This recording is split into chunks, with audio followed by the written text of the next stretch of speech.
musidɓe julɓe tedduɓe mbawi yettude Allah subhanahu wa ta'ala juulenga nelaɗo Muhammad sallallahu alayhi wa sallam hiɗen toro Allah yo hawrindin e ko yiɗi o yarli e konngol e kuugal hara heɗitoɗen moƴƴa ɗi yewtereji meɗen ɗo no gasa wooda ko wurtani en piiji go buy wedditaɗi e muɗum gorko ari Makka tawi himo bambi yumma makko himo iwri Yemen wondude andintingol non hakkunde Yemen San'a ka capital heɓi Makkatal Mukarram ko kilo wulure e 50 ko fawi oɗo hina yoɓangol ɓe tum paasi wiyaɓe ɓe hajju la o bambuɓe lebbi hiɓe yahude ɓe hewti Makka ono yewɓe Makka ɓen hiɗon andi ko wiyete kon wangagol o bambi yummo makko o wangi o bambi yummo makko o waɗi Safa e Marwa o fotti e Seydina Abdullah ibn Umar o wi ene ko ayi Abdullah ibn Umar miɗo falama landade mi bambi nene mi ittiɓe Yemen ha ɗo mi wangodi e maɓɓe min waɗi Safa e Marwa min gayni e mbela hara mi totti haqqe maɓɓe on e mbela hara mi woni ɗoftiɗo nene ko wiya kon ɗoftagol Seydina Abdullah ibn Umar ndaari mo ha hunde juuti ɓe maaki wala zafratan min zafaratiha hay ottango woto ko ɓe otti fewde wonɗa boobo a yoɓali ɓe taho ɓe fokkita e ɗanagol ha gasa kaɓe fuɗɗotoɗolngol ɗon waɗa ŋee ɓe fina kede wala talqatan min talqatiha hay ŋatande wotere fewdo ŋata muusiɓe koɓe jibinayma a tottali hay hunde ko waɗɗa ɗo kon fof ko gonga a bambiɓe oɗo distance fof ɓuri 1000 kilo a wangodi e maɓɓe a waɗi Safa e Marwa kono hay hunde a jonnitali holliri si goɗɗo yanganike yumma mum ha ñande o maayi ma ha ñande ɓe maayi o wawa ɓe yoɓude hara hay hunde on tigi gerali ko ɗum woni ko on tigi ɓeydu haɓɓitagol ko on tigi ɓeydu wakkilagol gorko go kadi ari ka nelaɗon alayhi salatu wassalam o wi nelaɗo miɗo faala diisinagol e mon sabu mi nani wonde ko ɓuri mawnude baraji e golle jiyaɗo ko waɗugol jihad yana shahid miɗo faala wadde jihad nelaɗon alayhi salatu wassalam ɓe ndaari mo ha hunde juuti ɓe maaki ene yumma ma hino wuuri o wi hi nelaɗon alayhi salatu wassalam ɓe maaki hey ko an yahu jokka yumma ma yahu ɗoftoɗa yumma ma yahu gollana yumma ma aljanna on ka kale koyeɗe maɓɓe woni o hadis no selli ko Imam Ahmad e ko wona Imam Ahmad fillim ko wona ɗum non kon heɗite moƴƴa annabi Musa alayhi salam ɓe maaki hey jooma miɗo torima ya hollanko min e hombo kafoyta samburke aljanna eɗon andi o noon yahɓe Makka ɓen buylandoto ene Oustaz ko min hombo wondoyta e sambur hawtino faala andude ko hombo wonta kawtal makko ko aden moƴƴo ko aden ɓuttuɗo ko aden acceptaɗo piiji ɗin fof ko honno wayi kawtal ko min e hombo wondoyta ka aljanna ya rab Musa alayhi salam landi ɗum Allah wimo yaw ha ka tarawɗa daroɗa adiɗo rewde ɗen e gorko wo ko an wondoyta ka aljanna machallah tawi annabi Musa hino sikka ko annabaɓe ɗimmoɓe mum ɓen ma waliyuɓe go ɓurɓe moƴƴude yimɓe ko ɓen rewata ɗon joni taw dari ɗon jaa rajulun gharib gorko mo anda ari gorko faytiniɗo on hewti taƴiti anna Musa noddimo hiwrimo mo andi ko Allah yetimo fimo inmo ko on tayata o wi hila yawde yes ɗo anna Musa jokkimo ɓe hewti tawi anna Musa no ngaldi ka ɓernde mum noyna Allah min o annabajo ɗo de tawi ko o jiyaɗo ɗo wondata e an ka suudu an ka aljanna tawi mo ngaldi yastagrib o wi joni noon ko mami anda ko honnum oɗo woni e gollude ha tawi Allah yeɗimo wondugol e am min Musa bun Imran miɗo humpa andugol ɗum ɓe yaadi oya naati e suudu hindu ɓaɓe naati tawi ko yummiraɓe ronkuɓe woni ton. Gorko on adi fit, o lawƴi, o weƴƴiti, o defi, o ñammini neniraɓe ɓen, o lunniɓe ka tiinde, o fokkiti yaltugo. Musa jokkimo. Musa innimo ya rajul, man hasihi, ko hombo woni o debbo mo ñamminɗa ɗo? O wi hiya ummi, ko yummani. Anna Musa ngalɗi. Ɓe maki ɗeɗo golle ko ni jokkirɗa, o wi a tum ñande o ñalande, mi accirta ɗum goɗɗo, ko yummani ni ko ɓe heɓimi. Anna Musa maki ene ko himo du'anoma, o wi hi ɓe maki ko honnugo du'antoma. Gorko o wi ko du'antolan ko wondema Allahumma ja'al ibni rafiqa Musa fil janna. Allah mtorikema, Allah waɗu o ɓiɗɗo an ɗo ko wonna yanganade ko joddi mun ni hara ko aljanna, hara kanko e Musa hoddete ɗum ɗo. Allah waɗu ko wonna yanganade, ko woni hittinde fiyan, Allah waɗu hara ko kanko e Musa hoddete. Na yo nato aljanna tun dey la, ko kanko e Musa. On andi aljanna on no waɗi degré ji. On nanay ka du'a no ton ma siddiqin, no ton ma l'anbiya, no ton ma shuhada, no ton ma salihin. Ɗum ɗo fof Allah no wi wo sa hoddi e moƴƴuɓe ɓen wa hasuna ulaika rafiqa, ɓeɗo moƴƴi ko wondoyte. Moƴƴuɓe ɓen sa wondi e ɓen ka aljanna, Allah wi ɗum haray gayni moƴƴude. O ɗo gorko ko yumma makko du'animo kon tawi kanko e Musa wondata. Anna Musa tawi gorko on anda ko Anna Musa ni. Anna Musa maki abshir welto, haza Musa ibnu Imran, ko mi woni Musa geɗal Imran on, rafiquka fil janna, ko ene wondata kawtal ka aljanna. Allahu akbar. O ɗo du'a mo yumma makko du'animo, tawi Allah subhanahu wa ta'ala jabini. O humpitimo Anna Musa wondema wade Musa ko ange o ɗo gorko wondoyta. Donc haray musidɓe julɓe tedduɓe, wallahi goɗɗo marawa nene muɗum few aslan. ɓey nguma si satti a sanzaymo wiya yo haɓan, kanko kadi mo wawi wide ya haɓan, hiɗen andi déjà ko fewndi ɗo kon. A faami mo kala sansira joni o yawa chemise, na fi ɗum ɗo wonde wolde. A faami wigol tum bom men ala feppude joni mi trouvi solution. On faami ko nde solution gayna trouvé de aussi Oustaz en nodde lande a joni noon har satti har ɓe landi ke mata hoore ma nde wula a wata e jabade masalaji ɗi, wallahi par ce que a tawi hande anda nalti fonno masala. Kono inani ɗo wonde wolde ɓiɗɗo ma on jaatigui ma ɓe kala mi inni neɗɗo ɓe huwodirta ɓurɓe hewde ɓen feccere nde hiɗa wawi ɓe change-ude, amma yummama a wata ɓe change-ude yaahi. Yummama a wata ɓe change-ude. Gorko ari no wi nelaɗo alayhi salatu wassalam, nenan hiɓe boni jikku, ɓe ŋermay, ɓe waɗay. Nelaɗo alayhi salatu wassalam ɓe maki aysa gayntake. Ko yummama ko kaley koyɗe makko aljanna ma woni, ko anno andi on no guerdata. To ɓe boni jikku a wi probléme, ko an andi. Amarangal fallira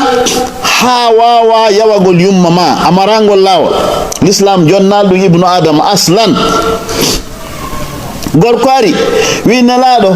nene forsilan ha mi jombi, ɓe darani kala kadi ɓe wi komi seede makko. Afwan ɗon na nelaɗo ko goto e sahabaɓe ɓen, ɓe inni joni koye min seedu. Sahabajo wimo ha min de mi nanino nelaɗo no maka wondema yimɓe ɓen fof mo ɓurata moƴƴade e mum ɗoftoɗa ko yummama, ɗon mi marnama haala ko an andi daroy. Gorko on wi ko mi yahata hay ko ɓeygu an, kono nde mi yewti oya ko mi artata tawi mi accitimo. Na noon udditangol neniraɓen dambuɗe dey fi yoɓe jalouse ɓeygol ɓiɓɓe maɓɓe ɓe ɓenna ɓe accituɓe la. Kono ko en faamu tun valeur o nene ma ɗo, valeur o yummama o jibinɗoma, o bambuɗoma, o waɗanɗoma dendangal ko watte ko, a wata yoɓude on. Awa haray musidɓe julɓe tedduɓe, faame moƴƴuɓe ɓen, faamunoɓe ɓen valeur nene. Wallahi no woodi tawnoɓe jaɓali hoɗugol premier étage yumma maɓɓe hoɗa ley la. Enen ɗo fof mi landori on saabi Allah, sa darni étage ko ɓeygu ma mo ɓurɗa yidde on sodante danki ɓurke labbede o naade o hoɗa, yumma ma wona ka annexe. ɗon andi ko ɗum fewndi, wallahi ɓurɓe hewde si pay koye koye nandi nen biro ka annexe woni. tay non ko nembiro won sabu on do fo mo bi donno sabu so hebano ma on to mawtono la ilaha illallah muhammadur rasulullah oɗo mo anduɗa gorko ari ka nelaɗon alayhi salatu wassalam o miijiti ha o wi ya rasulallah man ahaqqu nnasi bi husni sahabati yimɓe ɓen fof ko hombo mi duwa ɓurde wondude mum no moƴƴiri mi duwa moƴƴade mum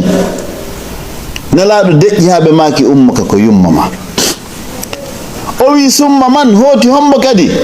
ɓe maki ummuka yumma ma o wi summa man hombo kadi nelaɗo maki ummuka yumma ma laabi tati on tuma si nelaɗon alayhi salatu wassalam ɓe maki abuka benma non benma troisiéme position yiya goɗɗo no jooɗi ɗo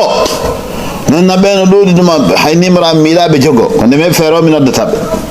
yumma makko taw noddata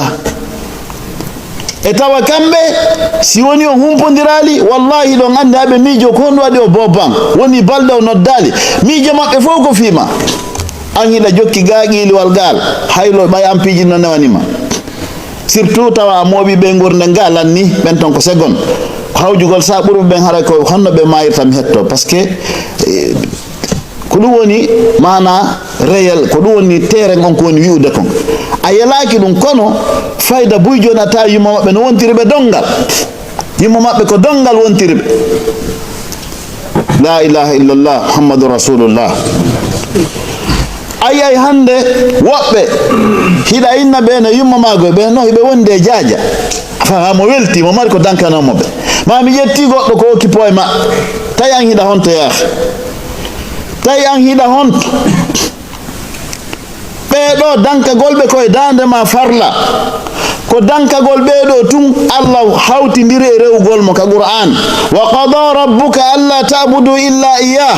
jomirawo yamiri wataw rew hay goto si wona kanko wa qada rabbuka alla ta'budu illa iyah wa bil walidayni ihsana moƴƴe yuma mo e ɓenmo o jokkidir ɗum ɗo pet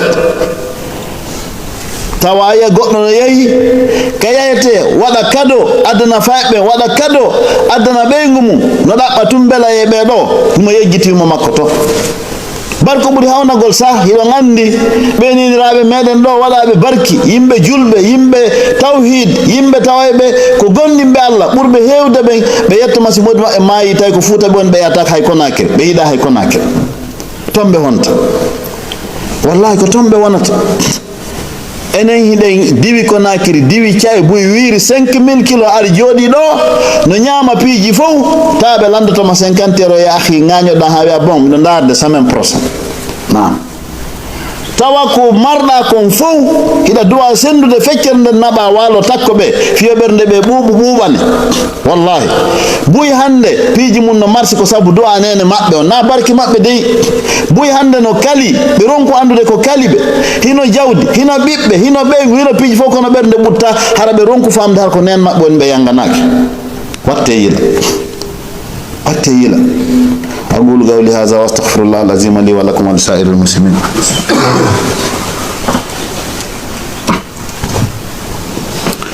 الحمد لله والصلاة والسلام على رسول الله صلى الله عليه وسلم وبعد مصيبة جلوة تدبر moƴƴuɓe feƴƴuɓe ɓen kamɓe woɓɓe maɓɓe landanoma ko honno hatta hawta e yumma muɗum ɓe inni wallahi ko hulugol fiita huyre tewu tawa no toon nene no falande ƴettude min minaɓa ɗon jungo kon hakke ɗon mi huli ko ɓeɗo anndi valeur yumma muɗum enen ɗo fof mi landoron saabi allah buy e men ɗo hande sa landiki ko honde sa wayri hawtude e yumma muɗum surtout plat moƴƴo ɓe yettoma ko allah andi kamɓe ɓe anda ɓahata koye yewtidir gonga tawi noon ko ɓeɗo heɓuma woni saabu ya woode aduna bambo ma waɗi piiji fof enen fof eɗen andi jogagol booba ko honno sattira ɓa enen ɗo fof e yii ko honno jiidorte e wonen wuurɓe e ɗe leyɗe e yii ko honno boobo jogorte ha hewta naɓugol ɗon l'école e piiji ko limotako donc hino hande buyno hakkude meɗen ɗo tawayɓe tigi on hiɓe woni patron kono yumma maɓɓe no wuuri to e miskinankako koye toro lanna hiɓe hejjiti fi maɓɓe awa anden nelaɗon alayhi salatu wassalam ɓe ƴawno ka mimbar ko ɗum woni ka mi dari ɗo ka gangunal ɓe maki amin amin amin ɓe tippi sahabaɓe wi nelaɗo mi yi a ƴawi ka min mbarɗo a wi amin laabi tati ko honɗum waɗi nelaɗo maki atani jibril arilam malaikajo jeyaɗo e ɓurɓe ɓattade ɓen dow aminul wahay o wolanilan ɗo piiji tati o wilan goɗɗum ɗum perdi suƴƴitike ko ɗum woni ardi yeeso ngo yani sahabaɓe wi hombo o wi on tawɗo yumma mum hino ma ben mum hino wuuri o ronki ɗaɓɓude aljanna e jungo maɓɓe o perdi o suƴƴitike oɗo o yaari kina ɗen o suƴƴitike nelaɗo maki mi wi amin in tabiu wattane yila ko hombo duyi hombo wowli ko jibril mo anduɗa no jogui attestation on na annamin allah no windanimo la yasuna allaha ma amarahum wa yafaluna ma yu'marun ɓe yeddata kala ko allah wi ɓe koko ɓe wiya kon ko ɗum ɓe watta ko ɗo duyi allah suƴƴiti kala tawɗo mawɓe muɗum hino wooda ronki occupagol rewa e ley koyɗe maɓɓe ha yaha aljanna hombo wi amin muhammadu rasulullah ko nelaɗon alayhi salatu wassalam wi amin ko jibril haali ko du'i ko nelaɗo maki amin e wolta iɗa gandi ko hombo nelaɗo iɗa gandi hombo nelaɗo ko nelaɗo wi amin ya akhi watta yila ta jeeya e ɓeɗo ibnu adam watta accir fi yumma ma on goɗɗo hanki sila wedditino ila hande watta yila si tawi hiɓe wuuri redemaru décision ma on ta accir fi ɓen goɗɗo few wallahi min mbiɗo andi musidɓe accituɓe golleji muɗum fop hooti fi dankagol yuma muɗum hiɓe wuuri haaju maɓɓe ɓeydu moƴƴude donc haray musidɓe julɓe tedduɓe ko en watta yila yumma meɗen e mara place ɓen e mara hay hunde ko watteten e maɓɓe sina teddingol ɓe okkora ɓe jaɓana ɓe dinŋe maɓɓe ɗen jaɓana ɓe ko wiyeten kon hiɓe fiddi jaɓen ɗum ko ɓe fiddi kon ma jaɓen ko yumma men enen kadi janngo ko en ɓen goɗɗo janngo ko e yumma goɗɗo nam a yahande buynade Oustaz en mbiɗo mari pay koy hiɓe soñjimmi darnelam mi anda joni ko yarete fi par ce que nam andari to ɓawa to so tawi toon no régli par ce que aljazau min jinsil amal si to régila an hiɗa soñji woɓɓe ma ɗum hiɗa ronkiɓe jonnitude haqqe maɓɓe sikka anga ɓuttay wuttu jungo wallahi cuuɗi boyi hande ɗo koso kasa e zigzag e probléme ji no heewi toon hara ko daƴƴere nden ɓe yejjiti nene won ɗoftaka ɓen ɓe pay koy ko wiyata nen mbiro ma nene baba ko ɓe won ɗoftaka few marsata guerete hay du'a honɗum de marsata few mi yeeto on yumma goɗɗo hara ko aaden ƴagguɗo aaden mo feewa e diina si ɓe du'anike mo du'a o jaboto a plus forte raison kansi ko fewɗo e diina du'a yumma ko du'a mo allah ruttata aslan ko du'a jabotoɗo awa haray ñande yumma goɗɗo feƴƴini ewnandu ara e dow awa hey ko an yomo nene mum feƴƴini momin teddinirnoma sabu mum on feƴƴini joni ila hande ko an ɗaɓɓata ko honɗum min teddinirayma ha momin teddinirnoma sabu mum on feƴƴi joni ko an hande ka ɗaɓɓata ko hombo teddinirteɗa sabu mum goto e moƴƴuɓe ɓen ɓayimo makko maayi o wulli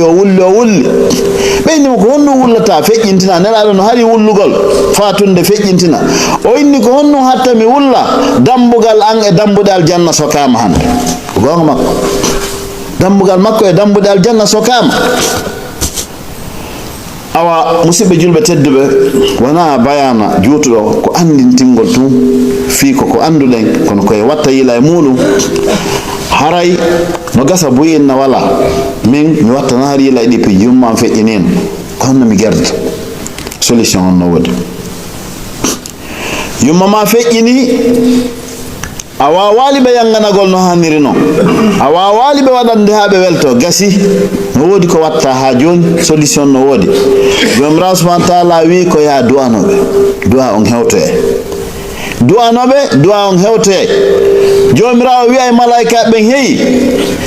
kayfa u'adhibu abdi tahta al-ard wa waladuhu yad'u lahu fawqa al-ard mashallah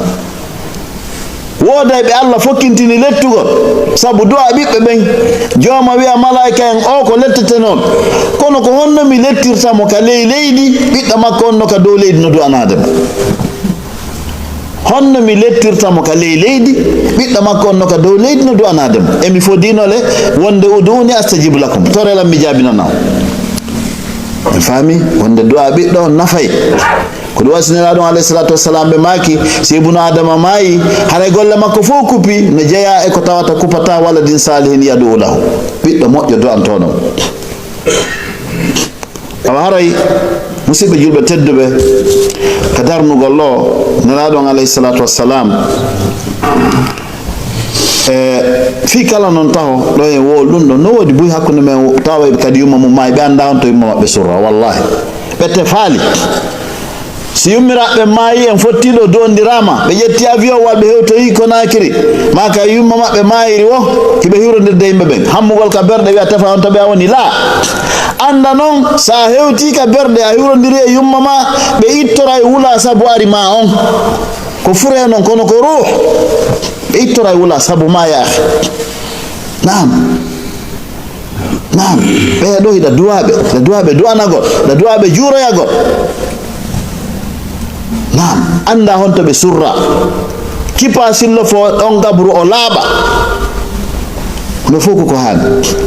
kono woɓɓe wimi ko Allah hollata ɗo yumma maɓɓe no maayi annexe on hetto ɓe penta ɓe luwa ɓe hen ɗo 1 million 500 la ilaha illallah muhammad rasulullah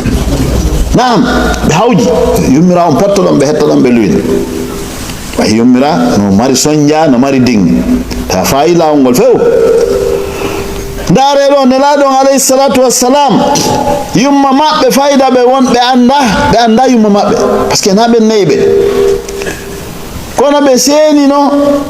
nane fotte ka gabruji abwa ɓe maaki Allah newnananmi juuro yumman ma al ilmu wonde ɗon andi yumma nelaɗo hina gomɗinɗo wonno nam hina gomɗinɗo Allah newnananmi juuro nene jomirawo subhanahu wa ta'ala wi jibril yahu wiyamo mi newni yo yaw juuro yumma makko nelaɗo hewti ɓe tooli ka gabru ɓe juuri yumma maɓɓe ɓe feesi ha waaro maɓɓe nden ɓuuɓe ɓe maaki Allah mi torike ma newnananmi du'ano nene Allah wi jibril yiyata mon noon mi newnali du'a few mi newnali Allah jaɓali ɓe du'ano yumma maɓɓe kono Allah newnaniɓe yoɓe hewɓe hiwro yumma maɓɓe an e min tawɓe nene men ko julɓe